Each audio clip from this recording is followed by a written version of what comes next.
The Magician's Nephew, Chapter 2, Digory and His Uncle. It was so sudden and so horribly unlike anything that had ever happened to Digory, even in a nightmare, that he let out a scream. Instantly, Uncle Andrew's hand was over his mouth. "None of that," he hissed in Digory's ear.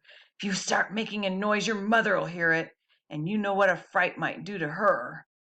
As Digory said afterwards, the horrible meanness of getting at a chap in that way almost made him sick. But of course he didn't scream again. "That's better," said Uncle Andrew. "Perhaps you couldn't help it. It is a shock when you first see someone vanish. Why, it gave even me a turn when the guinea pig did it the other night." "Was that when you yelled?" asked Digory. "Oh, you heard that, did you? I hope you haven't been spying on me." "No, I haven't," said Digory indignantly. "But what's happened to Polly?" "Congratulate me, my dear boy," said Uncle Andrew, rubbing his hands. "My experiment has succeeded. The little girl's gone, vanished, right out of the world." "What have you done to her?" "Sent her to another place." "What do you mean?" asked Digory. Uncle Andrew sat down and said, "Well, I'll tell you all about it. Have you ever heard of Mrs. LaFay?" "Wasn't she a great aunt or something?" said Digory. "Not exactly," said Uncle Andrew. "She was my godmother. That's her there on the wall." Digory looked and saw a faded photograph. It showed the face of an old woman in a bonnet, and he could now remember that he had once seen a photo of the same face in an old drawer at home in the country. He had asked his mother who it was, and Mother had not seemed to want to talk about the subject much. It was not at all a nice face, Digory thought, though of course with those early photographs one could never really tell. Wasn't there something wrong about her, Uncle Andrew?" he asked. "Well," said Uncle Andrew with a chuckle, "it depends on what you call wrong. People are so narrow-minded. She certainly got very queer in later life. Did very unwise things. That was why they shut her up." "In an asylum, do you mean?" "Oh, no, no, no," said Uncle Andrew in a shocked voice. "Nothing of that sort. Only in prison." "I say," said Digory. "What had she done?" "Aw, poor woman," said Uncle Andrew. "She had been very unwise. There were a good many different things. We needn't go into all that. She was always very kind to me." "But look here, what has all this got to do with Polly? I do wish you'd—" "All in good time, my boy," said Uncle Andrew. "They let old Mrs. LaFay out before she died, and I was one of the very few people whom she would allow to see her in her last illness. She had got to dislike ordinary ignorant people, you understand. I do myself, but she and I were interested in the same sort of things.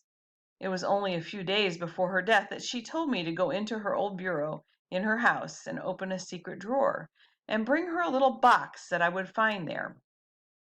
The moment I picked up that box, I could tell by the pricking in my fingers that I held some great secret in my hands. She gave it to me and made me promise that as soon as she was dead I would burn it, unopened, with certain ceremonies. That promise I did not keep." "Well, then it was jolly rotten of you," said Digory. "Rotten?" said Uncle Andrew with a puzzled look.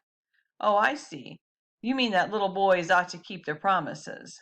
Very true, most right and proper, I'm sure, and I'm very glad you have been taught to do it. But of course you must understand that rules of that sort, however excellent they may be for little boys and servants and women and even people in general, can't possibly be expected to apply to profound students and great thinkers and sages. No, Digory, men like me who possess hidden wisdom are freed from common rules just as we are cut off from common pleasures. Ours, my boy, is a high and lonely destiny." As he said this, he sighed and looked so grave and noble and mysterious that for a second Digory really thought he was saying something rather fine. But then he remembered that ugly look he had seen on his uncle's face the moment before Polly had vanished, and all at once he saw through Uncle Andrew's grand words. All it means, he said to himself, is that he thinks he can do anything he likes to get anything he wants. Of course, said Uncle Andrew, I didn't dare to open the box for a long time, for I knew it might contain something highly dangerous. For my godmother was a very remarkable woman. The truth is, she was one of the last mortals in this country who had fairy blood in her. She said the other was a charwoman. In fact, Digory, you are now talking to the last man, possibly, who really had a fairy godmother. There, that'll be something for you to remember when you are an old man yourself. I bet she was a bad fairy, thought Digory, and added out loud, but what about Polly?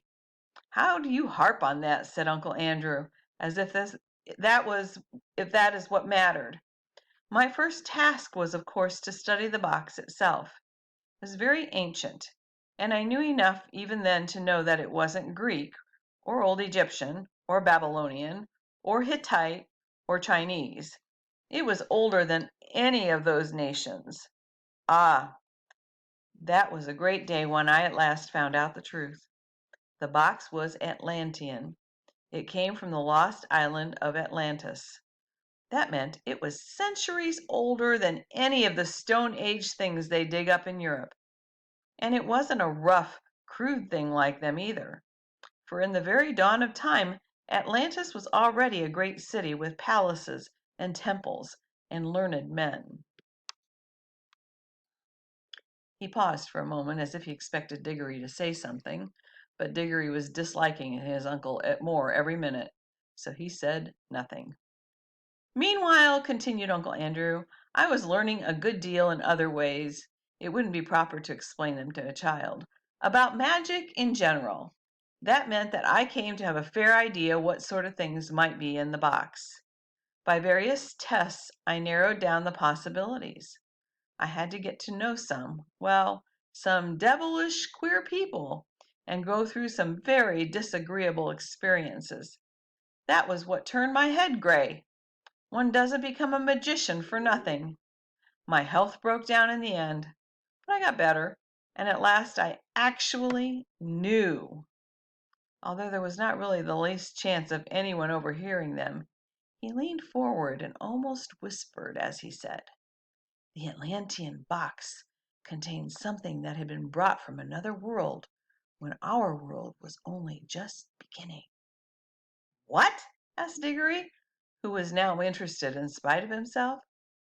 Only dust, said Andrew. Fine, dry dust. Nothing much to look at. Not much to show for a lifetime of toil, you might say. Ah, but when I looked at that dust, I took jolly good care not to touch it, and thought that every grain had once been in another world. I don't mean another planet, you know. They're part of our world, and you could go to them if you went far enough. But a really other world, another nature, another universe, somewhere you would never reach, even if you traveled through the space of this universe forever and ever. A world that could be reached only by magic. Well, here Uncle Andrew rubbed his hands till his knuckles cracked like fireworks. I knew, he went on, that if only you could get into that right form, that dust would draw you back to the place it had come from. But the difficulty was to get it into the right form. My earlier experiments were all failures. I tried them on guinea pigs. Some of them only died. Some exploded like little bombs. It was a jolly cruel thing to do, said Digory, who had once had a guinea pig of his own. How do you keep getting off the point, said Uncle Andrew. That's what the creatures were for. I bought them myself. Let me see, where was I? Ah, yes. At last I succeeded in making the rings, the yellow rings. But now a new difficulty arose. I was pretty sure now that a yellow ring would send any creature that touched it into the other place. But what would be the good of that if I couldn't get them back to tell me what they had found there? And what about them? Said Digory. A nice mess they'd be in if they couldn't get back. You will keep on looking at everything from the wrong point of view, said Uncle Andrew with a look of impatience. Can't you understand that the thing is a great experiment? The whole point of sending anyone into the other place is that I want to find out what it's like. Well, why didn't you go yourself then? Digory had hardly ever seen anyone so surprised and offended as his uncle did at this simple question. Me? Me? He exclaimed. The boy must be mad. A man at my time of life and in my state of health to risk the shock and the dangers of being flung suddenly into a different universe? I never heard anything so preposterous in my life. Do you realize what you're saying? Think of what another world means. You might mean anything. Anything. And I suppose you sent Polly into it then, said Digory. His cheeks were flaming with anger now. And all I can say, he added, even if you are my uncle, is that you have behaved like a coward, sending a girl to a place you're afraid to go to yourself.